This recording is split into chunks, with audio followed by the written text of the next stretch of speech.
Hello friends, welcome to my channel. இன்றைக்கி நம்ம இந்த தத்ரா மெட்டலுக்கும் எனக்கும் உள்ள அனுபவத்தை பற்றி தாங்க இந்த வீடியோவில் பார்க்க போகிறோம். நாமெல்லாம் 90s கிட்ஸ் மக்கள். நமக்கு மட்டும்தாங்க தெரியும் இந்த பூவோட மகத்துவம் என்னன்னு. நம்ம ஸ்கூல் படிக்கும்போது ஸ்லேட்டு பழசாயிடுச்சுன்னா புது ஸ்லேட்டு வாங்கி கேட்டால் விளக்குமாறு பிஞ்சிரும்னு சொல்லுவாங்க.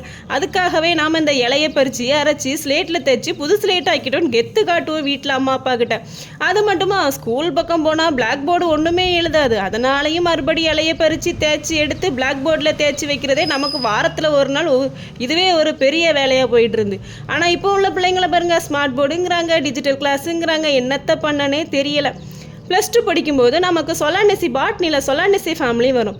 இந்த பூவை தான் ப்ராக்டிக்கலுக்கு கொண்டு போகணும். நான் எப்போவுமே ஸ்கூலுக்கு சைக்கிளில் தாங்க போவேன். பூ பறிக்கிறதுக்காக ஒரு நாள் போயிட்டு இருக்கும்போது ப்ராக்டிக்கல் கிளாஸ்க்கு பூ பறிக்கிறதுக்காக குளத்து வரப்பில் ஏறி உருண்டு எழும்புன ஞாபகத்தெல்லாம் இப்போ நினச்சா சிரிப்பு மட்டும்தாங்க வருது. அது மட்டுமா ஒரு நாள் கிளாஸில் மேம் ப்ராக்டிக்கல் கிளாஸ் சொல்லிட்டாங்க, அடுத்த நாள் ப்ராக்டிக்கல் எக்ஸாம்னு. மொத்த கிளாஸுக்கு நானே பூ சப்ளை பண்ணுறேன்னு கெத்து காட்டியாச்சு. சரி ஓகே, பூவெல்லாம் கிடச்சி, கவர் நிறைய பூ கிடச்சி, பூவும் கொண்டு போயாச்சு. திடீர்னு மழை காரணமாக ஸ்கூலுக்கு போனதுக்கப்புறம் மழை காரணமாக இன்றைக்கி லீவு அப்படின்னு சொல்லிட்டாங்க. மழை லீவு நினச்சி சந்தோஷப்பட்டுட்டு இருந்தேன். பூவை என்ன பண்ணேன்னு யோசிச்சுட்டு இருக்கும்போது ஃப்ரெண்டு சொன்னா, ஐடி எங்கள் வீட்டில் ஃப்ரிட்ஜ் இருக்குது, நான் ஃப்ரிட்ஜில் வச்சுட்டு நாளைக்கு கொண்டு வரேன்னு சொன்னேன். சரி ஓகேன்னு பூ அவகிட்ட கொடுத்துக்கிட்டு நாங்களும் வீட்டுக்கு வந்தாச்சு.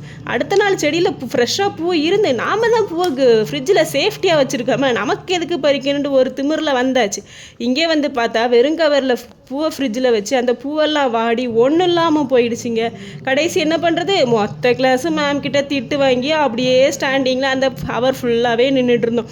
இந்த மாதிரி எத்தனை பேருக்கு இந்த செடி மேலே அழகிய நினைவுகள் இருக்குன்னு கீழே கமெண்ட் பண்ணுங்கள், நாங்களும் தெரிஞ்சுக்கிறோம். தேங்க்யூ.